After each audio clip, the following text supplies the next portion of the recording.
Hey yo, what is up you guys and welcome back to the Needle House Podcast. Kamusta na kayo? Sana okay lang kayo. Ako eto, okay naman. No? Ngayong araw, it's December 30. No? Habang ginagawa ko tong video na to, but ma-upload to, it's already around March na. So once na napanood nyo to, March na 2025. But right now, habang ginagawa ko to, mag-New Year pa lang ako. No? Ayun, anyways, kung bago ka dito sa channel natin or kung hindi ka pa nakasubscribe, please do subscribe and hit the bell icon para nanonotify ka every time we have a new video dahil every Saturday, 7 p.m. nag-upload tayo ng bagong video. Okay? Para sa mga nakikinig at sumusubaybay sa podcast natin sa Spotify, you can also follow me on Spotify. Just search The Needle House Podcast with Marcus II. Okay, yan. So, ba't ko nga ba nabanggit na mag-New Year pa lang ah, habang ginagawa tong video na to? Kasi ang daming dumadaan na mga motor na maiingay. So, unahan ko na kayo, pasensya na kayo pag kung may mga background noise na mga motor na maiingay. So, pasensya na. So, um, yun. Ano nga bang pag-usapan natin ngayon? So, today, naisipan ko lang gumawa nito kasi um, ang dami pa ring mga basic questions na nare-receive ko sa mga social media natin, sa TikTok, sa YouTube, no, sa Facebook. So, nag-search ako sa Google ng frequently asked questions, no, about sa tattoo at sagutin natin ngayon 'yan, no. Balak ko sana 'to um, i-live tapos gawin 'to pero wala, hindi tayo nakakuha ng views sa live. So, baka sayang yung pagle-live natin, no? So, eto, start na agad tayo, no? Medyo marami-rami to. So, eto, ayon kay Google, no? Eto raw yung mga pinaka natatanong na mga questions, no? Um, about sa tattoo, no? So, mga pala, pasensya na kayo. Medyo iba na naman yung setup natin, yung background natin. So, kasing sinetup ko kasi to para sa live talaga sana, no? Pero nag-try ako mag-live, wala kasing nanonood. So sayang naman yung gagawin natin content kung wala namang manonood. Eh, tinamad na rin akong baguhin yung setup. So, ganito na lang gawin natin. Mahalaga naman yung content. So, yun. Unang tanong, ito daw. Yung number one na pinakamadalas na naitatanong is, are tattoos safe? Yun. So, safe nga ba magpatattoo? Oo naman. As long as yung magtatattoo naman, the tattoo artist is a reputable tattoo artist, um, it should be safe, no? Especially right now, almost lahat ng mga gamit ngayon is disposable na. So, it's safer than before, no? Hindi ko naman sinasabi na hindi safe magpa-tattoo dati, but it's more safe to get a tattoo nowadays, no? Uh, unlike dati, no? So, ayun. Um, medyo marami namang lalo ngayon, no, sa panahon ng internet, ang dami ng pwedeng matutunan. So, most of the tattoo artists are well equipped, no, when it comes to how to tattoo safely, no, sa mga gamit, sa mga safety hazards, no. So, it's for me, it's safe to get a tattoo nowadays, no. Um, ayun. Hindi ko din alam kung bakit um, parang issue pa din 'to, no. Pero it's safe naman to get a tattoo, 'no. Ang dami ng may tattoo ngayon sa panahon ngayon, hindi na siya gano'n ka-questionable, hindi na gano'n ka-sketchy, 'no. Kasi nga because of social media, even the tattoo artists, 'no, mga takot na rin 'yan na gumawa ng hindi tama, ng mali, 'no. So, it's safe to say na it's safe to get a tattoo nowadays, 'no. But of course, always check pa din. Sabi ko nga, panahon na ng internet ngayon, ng social media, even the clients, you guys should be well equipped sa knowledge when it comes to tattoos para makaiwas din kayo, no? Kasi syempre it's permanent, so you should do your research as well. Yan. Number two, what to consider when choosing your first tattoo. Ito, nagawan ko to ng video, no? Ano nga ba yung mga dapat mong i-consider, dapat mong malaman before getting your first tattoo? Um, para sa akin, hindi lang yung design mismo yung dapat mong i-consider. You should also consider kung sino ba yung magtatattoo sa'yo. You should also consider your budget, no? What else? Your plans, no? Gusto mo ba mag full sleeve? Ayaw mo ba? Gusto mo ba yung tattoo mo is the centerpiece ng braso mo? Ayaw mo na magdagdag sa paligid? What else? A placement, no? Placement ng tattoo. Are you okay ka na ba sa trabaho mo? 'Di ba? There's a lot of things that you need to consider when choosing your first tattoo. Um, ano pa ba? Again, research, research, research. Yan ang pinakamadalas kong pinapayo sa mga first time magpatattoo. At huwag kayong magmadali, no? Um, think ahead of time, think twice, think thrice, no?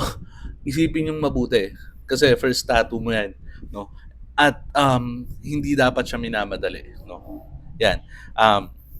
Number three, is it recommended to pick something small or go big? Eto, isa pa to. Isa sa lagi yung sinasabi, no? If it's your first tattoo, I always suggest to start with a small tattoo, no? Kasi especially if you don't know your pain tolerance, no? Baka magpatattoo ka ng malaki, hindi mo matapos or madala ka, ayawan mo, no? Hindi mo na natapos, tas ayaw mo na umulit. 'Di ba? Meron kasing ganoon nadadala. So, I suggest you start with small, no, and then work your way up. Kung gusto mo panlakihan, gusto mong dagdagan, hindi naman wala namang problema 'yan. Isa pa, syempre, how about your budget? No, baka mamaya gusto mo malaki tapos yung budget mo pala hindi din naman ganun kalaki. So, I always suggest to start small, no. Madaling magpalaki ng tattoo, madaling magdagdag, pero mahirap magbawas. 'Yun. So, start with small. Yan. Number three, mali pala. Number four na pala tayo. How painful is getting a tattoo? Ako, I'm always really honest. I'm brutally honest when it comes to answering how painful is a tattoo. Lagi ko talagang sinasabi, sobrang sakit yan, masakit yan. Expect pain when you get a tattoo. No, hindi ako yung nag-sugarcoat na hindi kaya mo yan, hindi yan masyadong masakit. Um, Kaya-kaya mo yan, nakaya mo nga yung ganito, ganyan, nakaya nga ni ganito. No. I always tell the clients, the customer, na masakit talaga yan. Kasi, it's better to over-prepare yourself, no, than to under-prepare. No? Kasi, kapag in-expect mo na hindi masakit, tapos, yung pala masakit, mas lalong hindi mo matatapos yung tattoo. Mas lalong masakit siya, 'di ba? It's sabi nga nila, mind over matter. No, if you think of it na talagang masakit siya, tapos nung tinatuan ka, hindi naman pala ganun kasakit or mataas naman pala yung pain tolerance mo, it will be best for you, 'di ba? Um, Instead of thinking na hindi siya masakit, tas nung nagpatattoo ka, nasaktan ka ng sobra, isipin mo, ang sakit pala, niloloko pala, 'di ba? Alam mo 'yun, that's why I always say na expect the worst when it comes to tattoo. When it comes to pain, no?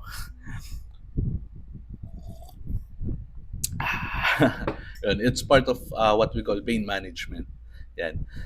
What else? Number five, can I get tattooed if I'm sick or pregnant? No. Lagi yung sinasabing hindi. No? Especially if pregnant ka, if you have your monthly period, kung may sakit ka, pwede naman tayong mag-reschedule, no? Kapag may sakit ka. At kapag buntis ka, wag talaga. It's not a good idea to get tattooed when you're pregnant, no? It's just a no for me. Yun. Pag may sakit ka, masakit na nga magpapatattoo ka pa ng may sakit ka, 'di ba? Lalong maapektuhan yung pain tolerance, yung pain management mo, mas maapektuhan do'n at hindi natin alam, 'di ba? Baka mag-collapse ka or um, worst comes to worst, 'di ba? Lumala yung sakit mo. Kahit sabihin natin na lagnat lang 'yan, ubo lang 'yan, 'no? Sometimes kapag masyadong masakit yung nararamdaman ng katawan mo, um, it materialize, no, sa katawan mo, mas nagkakasakit ka. So, it's a no for me. Number 6, sanitation matters. How will I know if the tattoo parlor is clean and safe? Yun, kaya nga ng lagi kong sinasabi, don't ask for a tattoo license. Ask for mga DOH certificate, seminars, no? What else? You can ask for OSHA, um, mga certificate yan. Marami yan. Merong mga ganun para sa mga may tattoo shop. No? Kasi we always encourage na talagang kumuha ng ganun para um, aware si tattoo artist when it comes to sanitations. No? At syempre, pag nakarating naman kayo dun sa shop, no, makikita nyo naman yan if malinis talaga. Makikita nyo yung lugar, yung setup, yung mga gamit. No? So, always check if bago ba yung mga gamit na ginagamit sa inyo para ma-make sure nyo na malinis yung magiging session nyo. Yan. Ano ba, dito kasi sa Pilipinas hindi siya masyadong uh, unlike sa ibang bansa, no? Hindi ganun kahigpit yung mga batas natin when it comes to mga tattoo shops. No? So, it's always gonna be up to you guys to do your research, no? And you should have a keen eye, uh, no, pag nagche-check kayo ng mga tattoo shop. Uh, Most of the time naman sabi ko nga, don't go to a tattoo shop and then get a tattoo immediately. Check nyo yung tattoo shop. No? Punta muna kayo, bisitahin nyo, check nyo if okay ba. And then, tsaka kayo mag-decide. Yun. So, kung paano mo nga ba malalaman na malinis yung tattoo shop, nasa nasa sa inyo na yan, sa mga pwede nyo itanong kay tattoo artist. Hindi naman masama yun, no? Hindi naman nakaka-offend yun. Syempre, it's part of the service. So you can ask the tattoo artist if you have doubts, diba? At kapag very sketchy yung shop, yung tattoo artist, so wag ka na lang tumuloy. No? Yan. Ano ba? Number 7. Can I bring in a design or get one custom drawn for me? So it depends, no? Ako as a tattoo artist, I really like it when the customer has a design in mind. Kahit sketch pa yan, may sketch na si customer, si client. Tapos tsaka kami mag-uusap, mag-edit, mag-adjust kasi sometimes syempre si client, they are not always aware on what are the things na the tattoo artist considers when it comes to tattoo. Kasi may mga drawing na hindi naman talaga siya, it's not gonna be suitable for a tattoo. So, you have to compromise. No? Kailangan nyo mag-usap ni tattoo artist. Kompromiso kayo. Pwedeng sabihin ni tattoo artist, oh, hindi pwede to, masyadong maliit yung design, masyadong pino, masyadong siksik, baguhin natin ang yun, ayun na nga yung sinasabi ko, ang ingay ng mga motor, ang papangit naman, no? Pati ng mga driver. So yun. Anyways, back to the topic, no?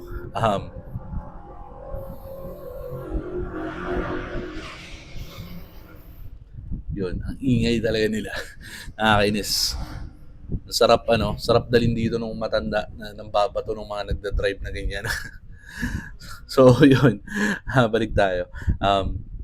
Kailangan makipag-usap ka sa customer, no? At sa tattoo artist, being a client, no? Communication is the key. No? Kasi hindi nga lahat ng design is suitable for a tattoo. No? So, kailangan mag-usap kayo. At hindi rin naman laging pwedeng masunod si tattoo artist, hindi din laging pwedeng masunod si customer. No, that's why from the previous video that I did, sabi ko, you can say no to a customer. And as a customer, you can also say no to a tattoo artist. So, kailangan mag-usap talaga kayo. Communication is the key. But again, for me personally, I always like it when a customer has a design na, no, especially hindi galing sa Google. Kapag ganun yung mga dala ni customer, talagang dinrawing nila, nag-sketch sila, at mas gusto ko yun. Yan. Um, what else? Ito, number 8, is it okay to ask to see an artist's portfolio? Yes, of course. Sabi ko nga, lagi nyo nga hanapin yung portfolio ni tattoo artist. Ako, I have mine, no?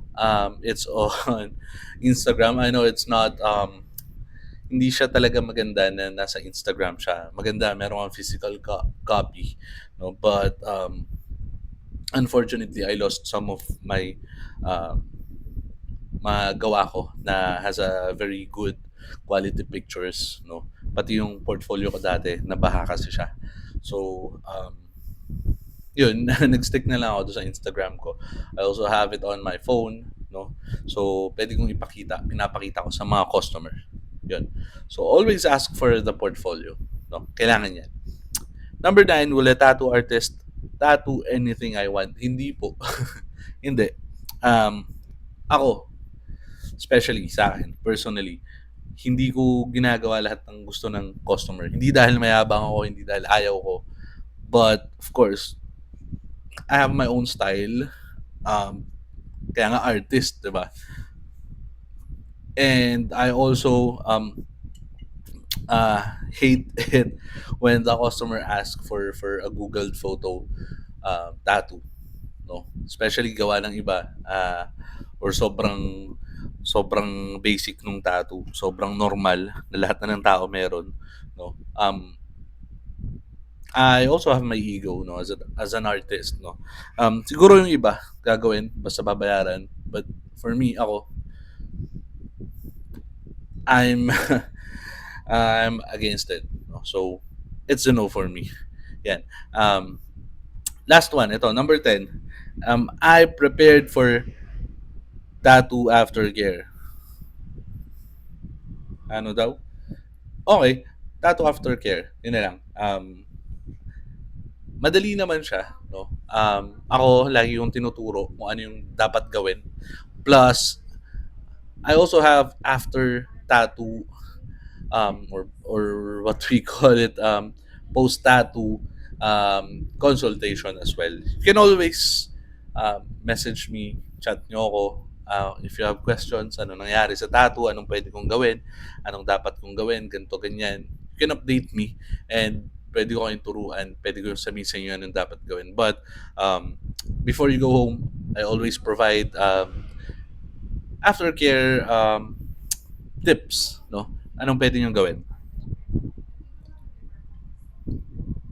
Dati nung may shop ako, meron pa akong binibigay na parang flyers, no, for aftercare. So, parang aftercare pack siya.